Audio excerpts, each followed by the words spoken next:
memang maksudnya Mbak yang memiliki standarisasi cantik masing-masing itu masih terlalu rancu karena memang secara mendasar maksud dari cantik itu pas matter, fisik, hal-hal yang berbau konkret seperti badan. Nah, tapi pengertian cantik yang adiluhung nanti akan lebih dari itu. Makanya dalam konsep Islam menikahi perempuan itu kan ada 4 kan ya? Ada 4 ya. Keempat-empatnya ini adalah menurut saya pribadi. Ini bagaimana pengartian cantik dalam seginya masing-masing. Ada cantik yang secara fisik, ada yang cantik secara nasab, ada yang cantik secara hartawan, dan yang keempat cantik secara akhlak. Hal yang lebih adil. Apa yang terakhir itu? Sudah Bang, kita sudah mengakhiri diskusi tentang akhlak. Oh iya, maaf. Katanya Iwan Fals, biar kamu urus sendiri. Iya, itu ke pemerintah ya. Iya. Tapi tidak untuk di podcast Simposium Today. Iya, jangan bahas-bahas pemerintah. Di penjara nanti sampean. Enggak, ini enggak nyinggung. Iya, ini juga perlambangan dari makna definisi cantik dan sebagainya. Tapi ada satu definisi cantik yang memberikan suatu terminologi baru bahwa di sini apakah itu cantik? Yang dilihat dari segi keimanannya tadi. Ini melihat cantik secara adiluhung tadi. Tapi itu secara objektif itu bukan cantik lagi. Bukan cantik lagi. Karena itu nanti sudah berada pada ranah yang lebih tinggi sifatnya. Yaitu baik. Suatu hal yang lebih abstrak. Yaitu mengenai tentang nilai-nilai moral dan lain sebagainya. Tapi tetap bukan cantik, Mbak. Dari tadi Mbaknya juga membela itu cantik. Nah ini saya pertanyaan. Kenapa itu terma cantik ya? Kenapa terma cantik itu segala-galanya bagi kalangan kaum Hawa? Karena kami para cowok sebenarnya bukan kaum Hawa saja. Melihat cewek dari cantiknya. Dari Adam juga. Karena meskipun gak cantik itu tetap kelihatan, meskipun gak enak dilihat itu jadi kami gak melihat dari cantiknya. Karena memang cantik dan jelek itu realitas sosial. Kalau saya melihat bagaimana di dunia game ya, kan saya meskipun bukan gamer, saya melihat di dunia game itu kok gak ada karakter-karakter jelek ya. Di dunia game gak ada karakter-karakter jelek. Nah, untuk marketing ya. Ya lanjut. Di dunia game gak ada karakter-karakter jelek. Bukan karena tidak jelek. Karena kita mengetahui bahwa spesifikasi dari perbedaan karakter di situ itu adalah untuk unifikasi, untuk bisa identifikasi bahwa itu adalah suatu kesatuan yang keberagaman yang saling memopong antara satu sama lainnya. Jadi memang karena fokus kita bukan kepada secara personal dan itu cantik atau tidak. Ada, bahkan kalau kita lihat di game itu kan iya lanjut. Iya, kalau kita lihat dunia di manga ya kita lihat bagaimana Masashi Kishimoto. Siapa? Masashi Kishimoto ini yang One Piece kan ya, bener ya? Iya, yang pengarang One Piece dia sangat alergi menciptakan karakter-karakter yang mirip.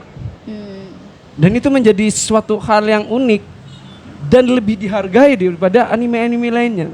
Karena ada nilai unifikasi. Jadi intinya bagaimana perempuan itu memandang dirinya cantik, jangan hanya sebatas kepada standar-standar yang sudah ditentukan oleh. Nah itu juga sebenarnya yang jadi masalah sebenarnya sih. Iya, masalah pasar ini yang sebenarnya tadi kurang deket ya. Oh iya. Sebenarnya masalah pasar ini yang menjadi masalah gitu kan. Karena kadang yang saya pahami ya, yang beberapa yang dicanangkan lah, diwacanakan oleh beberapa feminis bagaimana perempuan itu menyadari potensi dirinya. Maksudnya ketika dia memiliki tinggi badan yang ini, yang dia syukuri, dia hargai itu ya kan, yang tidak terlalu tinggi. Jangan bahas itu kebijakan dari calon CPNS loh, Mbak. Bahaya sampean. Enggak, maksudnya namanya Winda, Pak Pres. Sudah tahu kan di Simposium Today. Kok bahas tentang regulasi pengaturan CPNS kamu? Beda. Ini ya maksudnya kita harus menghargai potensi-potensi dari setiap perempuan gitu kan. Karena mereka cantik dengan diri mereka sendiri gitu, tidak perlu mengikuti selera pasar. Kok saya tersiksa ya? Tidak mengikuti selera pasar. Nah, pasar ini, market ini atau standar kecantikan ini loh yang membelenggu perempuan dan juga menjadi salah satunya faktor juga dari laki-laki.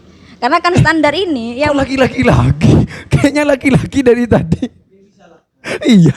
Ya, kita tidak bisa menutup mata karena memang semuanya ada kaitannya dengan Kalau laki-laki. menutup mata nanti itu lomba pukul balon, Mbak. Itu tidak bisa menutup mata. Ini juga ada keterlibatan laki-laki Enggak, dalam menentukan enggak. selera pasar gitu kan. Enggak. Iya, Nggak bisa, karena nggak bisa. begini, misalnya kenapa standar kecantikan bisa dibuat Kalau sedemikian personal rupa? jangan digeneralkan Enggak, secara ini general. laki-laki. Enggak, Ini enggak, general. Ini maksudnya kasus ini general. Oh, gitu. Bentar dulu, sabar. Jadi standar kecantikan ini itu kan mengikuti bagaimana selera-selera publik. Salah satunya adalah bagaimana selera laki-laki, sehingga misalnya banyak iklan-iklan dan lain sebagainya. Itu yang digembor-gemborkan adalah bagaimana cantik itu putih, tinggi, mulus dan lain sebagainya. Seperti itu. Jadi kita dibelenggu di sini gitu. Perempuan-perempuan banyak yang dibelenggu di sini gitu kan. Nggak, jadi- Yang membuatkan stereotip misalnya negasi jelek dan lain sebagainya, yang tidak menghargai ketika perempuan ingin cantik dengan diri mereka sendiri adalah laki-laki gitu. ini nggak marah. Enggak, saya cuma ingin Iya, berpesan ini- kepada perempuan itu. Kalian-kalian yang mengikuti standar pasar, kalian pasaran, norak anjir. Gak begitu juga konsepnya. Emang Mas. gitu, Mbak. Iya, maksudnya- sampean nggak usah ngalem-ngalem cewek. Saya nggak menyerang dia secara gender. Saya Iya. menyerang Ini- dia secara iya, mental. Langsung kena mental ya. Langsung kena mental. Tapi memang kalau dibilang cantik yang pasaran itu akan merugikan orang-orang yang sudah terlahir cantik, yang memang sudah begitu gitu, cantiknya memang sudah cantik gitu. Ini suara-suara orang yang tidak cantik. Terserah, itu kebebasan ya, kebebasan untuk menilai. Saya tidak bisa menjudge orang menilai iya, entah iya. itu cantik atau tidak dan sebagainya. Ya, soalnya kalau sampean kan penganut cantik itu dari tata laku. Iya. Tapi secara objektif itu tetap itu bukan cantik, itu baik. Menurut saya tetap cantik. Karena begini, saya pernah Kenapa sampai Anda ingin hasrat, Begini, oke, saya hasrat itu ceritakan. menyeruak untuk dikatakan itu sebagai cantik, padahal baik itu secara tatanan itu jelas lebih tinggi, dan cantik itu tidak abadi. Iya. Cantik itu mentok-mentoknya umur 30 tahun kalau belum nikah. Kalau udah nikah 30 tahun itu sudah agak penyok cantiknya ya. Iya, Ya, terus? jadi saya ingin memberikan bagaimana stigma cewek. Jangan menyegala-galakan kata cantik sebenarnya itu. bukan begitu sih, bukan begitu. Saya mau cerita ya. Ini kan Saya kayaknya 30 menit ini nanti. kita masih di terma ya. Oh iya, masih di terma. Iya. Sekali lagi ini terakhir. Oh iya, gak apa-apa, Mbak. Iya, maksudnya Bebas. terakhir di pertanyaan pertama. Oh, Terakhir di pertanyaan pertama ya. Karena begini, saya pernah saya kan lingkungan perempuan. Saya berada di lingkungan perempuan, saya juga perempuan gitu kan. Klarifikasi Jadi ini. ketika saya melihat teman-teman saya mungkin dalam satu kelas itu banyak yang bilang, "Oh, dia cantik." Ya gitu ya. Dia cantik. Tapi ada beberapa orang yang mungkin dia tidak menampakkan gitu. Tapi bagaimana dia dia cantik dengan gayanya gitu. Dia punya sisi cantik yang menurut saya kalau dikatakan unik ya iya. Tapi menurut orang itu tidak cantik gitu. Maksudnya gimana ya? Sebagai narasumber ya, kalau dalam ilmu ini based on experience ya. Oh, based on on experience. Jadi dia menampilkan cantik dengan versinya sendiri gitu. Dan itu saya merasa itu lebih saya hargai gitu kan. Karena saya lebih lama bergaul dengan dia, saya mulai dekat dengan dia gitu kan. Tidak hanya menilai dalam dalam satu tatapan gitu, dalam satu kali lihat gitu kan. Itu yang menurut saya kurang dilihat oleh banyak orang atau di publik. Karena banyak publik itu hanya menilai dari sekilas aja. Jangan, Mbak. Kalau sampean memaksakan itu dilihat oleh banyak orang, dia nanti gak jadi cantik dengan dirinya sendiri, karena juga akan jadi terma Cantik. pasaran. Jadi Oke. biarkan berjalan sebagaimana Oke. mestinya ya. Iya, karena memang ini tidak tunggal ya. Iya, tidak Jadi setelah tunggal. podcast ini masih bisa diperbincangkan di luar Bisa forum. didebatkan lagi, bisa disanggah Iya. melalui tulisan, komentar, like, komen, dan subscribe. Iya, yang tidak sepakat jika ingin menuntut atau menghujat atau lain sebagainya, membuli dan lain sebagainya untuk rekan Tapi saya. sampean belum menjawab sampai sekarang kenapa Yang cewek itu berhasrat dengan kata cantik. Kalau memang cewek-cewek sudah terlalu kronis dengan kata cantik, Akut gitu. saya akan setuju bila hal-hal perbuatan baik itu nanti didefinisikan sebagai cantik lah, saya gak apa-apa, setuju secara personal. Meskipun itu tidak objektif, saya akan setuju. Kalau sudah cek Iya, kronisnya karena ini memang subjektif. enggak, kalau memang sudah cek kronisnya cewek itu pengen dikatakan cantik. Jadi ya kalian cewek ngapain aja kalian cantik, udah gitu aja. Gitu aja. Sebenarnya bukan, kalau ini sih tidak mewakili ya, walaupun saya perempuan. Karena sampean bukan DPR. Iya, saya bukan perwakilan, Bukan perwakilan. Dewan Perwakilan Perempuan, bukan ya. Jadi saya tidak mewakili suara perempuan, tapi yang saya lihat bahwa kenapa semua rata-rata banyak perempuan itu itu apa sudah barusan? Itu apa? Itu punya hasrat untuk terlalu dikatakan cantik, itu tidak bisa kita pungkiri, itu adalah untuk pengakuan. Ada juga yang seperti itu. Cuman ada pula yang tidak mementingkan hal itu. Dia lebih ke apa adanya dirinya. Cuman tidak bisa kita pungkiri tadi, banyak yang masih inginkan pengakuan, juga menarik lawan jenis dan lain sebagainya. Masih ada yang di tataran itu. Itu sih. Padahal realitasnya ya, Mbak. Iya, realitasnya memang yang berjuang untuk cantik itu adalah orang yang belum ada di tatanan cantik. Jadi sampean-sampean yang masih ingin cantik. Karena begini juga, saya juga melihat lingkungan kita itu belum maksudnya begini, ada beberapa orang yang apa adanya gitu ya. Yang tidak memaksakan, yang mensyukuri apa adanya gitu ya. Maksudnya cantiknya dia ingin terlihat cantik dalam arti hanya sekedar bentuk menghargai dirinya, misalnya dia memakai baju bagus, dia berpakaian rapi, itu kan salah satu bentuk kita menghargai diri sendiri, tidak harus mengikuti standar yang harus sampai dini dan sebagainya, itu kan. Cuman lingkungan kita tidak begitu menghargai itu, saya merasa begitu, karena banyak orang yang memaksa untuk mengikuti standar itu juga karena faktor bullying, ada faktor luar yang body shaming dan lain sebagainya, itu yang kena mental gitu. Sehingga banyak orang yang mengikuti standar itu supaya apa? Untuk menghindari rasa sakit karena dibully dan lain sebagainya. Itu sih. Apa kok bahas bully ini? Enggak, ini kan kita bicara faktor realita ya, ini realita. Apakah orang yang tidak apakah orang yang ingin dikatakan cantik itu hanya untuk menghindari dari bisa kategori jadi. bullying?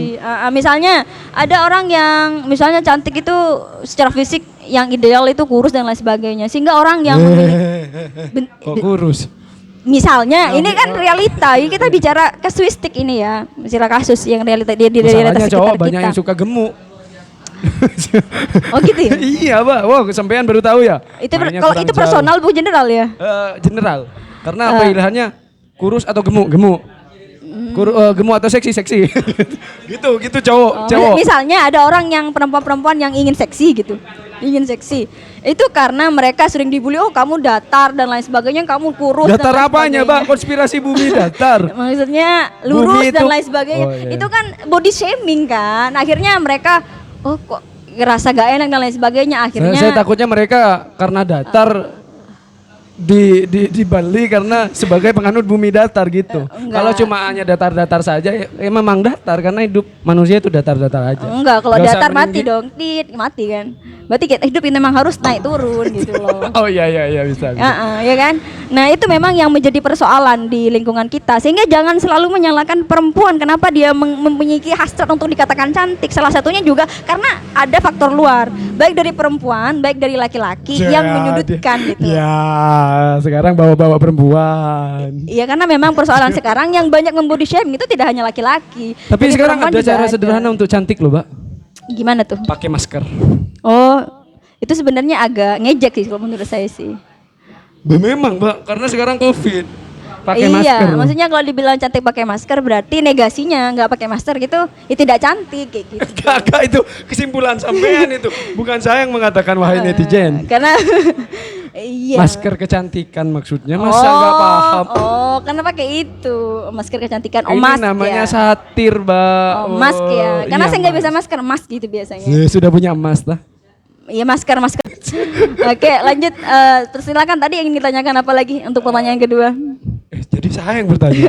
Tadi kan kamu bilang tentang bagaimana apa itu cantik. Yang kedua tentang bagaimana stereotip yang muncul di kalangan perempuan. Itu yang menjadi masalah. Tentang marker secara ekonomi. Secara ontologi mungkin sudah terjawab secara objektif. Cuma karena orang cewek-cewek memiliki hasrat yang kronis terhadap kata cantik itu sendiri. Dan laki-laki juga. Saya untuk mendapatkan cewek cantik itu juga. Enggak. Cara sebegitu. Enggak. Itu hanya cowok kanak-kanak yang seperti itu, Mbak. Belum pubertas ya? Iya, baru pubertas, baru tahu kalau cewek cantik tuh kayak gini itu baru. Secara yang epistemologis, bagaimana orang-orang apa itu kayaknya berjuang demi mencapai suatu tingkatan yang namanya cantik itu. Karena kalau kita tapi sudah 30 menit. Apakah kita akan bahas di lain waktu? Mungkin saja. Bagaimana pemirsa? mungkin kita akan bahas nanti di lain waktu, cantik secara epistemologis. Kita akan hadirkan beberapa referensi yang mungkin agak mendalam ya, karena sekarang sebenarnya kita berbicara secara sederhana saja ya Mbak ya. Dan belum kita bicara tentang dari mana hadirnya stereotip-stereotip atau stigma-stigma cantik atau kategori-kategori cantik yang sekarang sedang marak atau menjadi standar kecantikan nasional atau internasional gitu. Sebagai misalnya bagaimana Asia menjadi standar bahwa orang-orang cantik itu meniru kecantikan Asia gitu kan. Kalau di masa lalu cantik itu punya standar yang berbeda, tidak ada yang paten gitu kan. Misalnya dulu cantik itu yang agak gemuk, yang kakinya kecil, yang kepalanya itu aneh kayak alien dan lain sebagainya. Ada cantik yang seperti itu, dan sekarang bergeser cantiknya ke daerah-daerah Asia misalnya yang cantik putih dan lain sebagainya. Sehingga banyak perempuan-perempuan yang mengejar-ngejar untuk mendapatkan kategori itu. Jadi secara ontologi yang paling penting menurut saya Mbak ya, cantik itu tidak penting. Sebenarnya bukan tidak penting. Kan ini menurut saya. Oh Mbak. iya. Bikin tambah lama nih 40 menit nanti ini. Oke, lanjut. Ini sampai 4 episode nanti ini cuma tentang apa itu cantik. Iya, lanjut. Saya cuma bilang apa itu cantik itu tidak penting. Jadi jangan hadirkan hal-hal yang tidak berguna bagi hidup Anda di dalam otak Anda, dan itu menjadi setelan Anda selama hidup Anda, yang maksimal umur 35 itu sudah gak ada di dalam diri Anda. Itu aja. Ya, kayak ya. juga buzzer ya. Enggak gitu juga anjir. Kalau saya boleh mengatakan sih nggak begitu. Maksudnya begini, jangan itu jadikan. kesimpulan Mbak, kenapa Anda sanggah? Ya Allah. Ini versi saya. Oh iya, silakan. Iya Menurut kan? Anda bagaimana? Maksudnya jangan jadikan cantik itu sebagai tujuan hidup.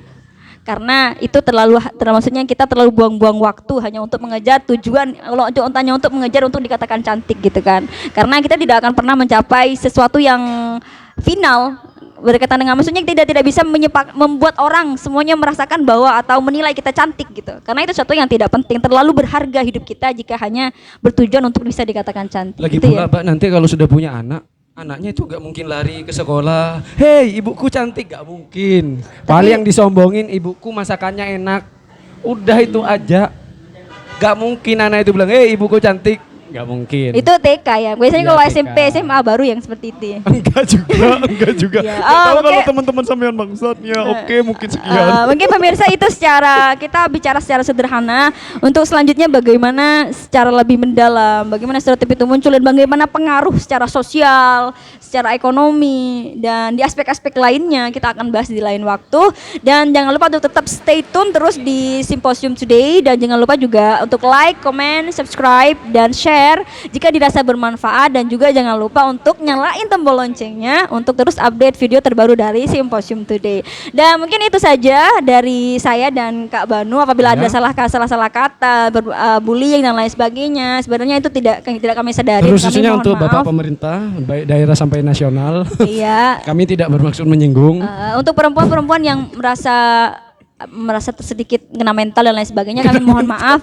Dan laki-laki juga sebenarnya kita bicara secara realita ya. Ini kasus yang terjadi di sekitar kita dan kita harus lebih bisa menyadari itu. Jika ada beberapa hal yang ingin kita kaji lebih mendalam, silakan isi di kolom komentar, atau ada yang ingin disampaikan silakan isi di kolom komentar. Mungkin itu saja, kami mohon undur diri, kurang lebihnya mohon maaf. Sampai jumpa lagi di video Symposium Today berikutnya. Wassalamualaikum warahmatullahi taala wabarakatuh. Waalaikumsalam.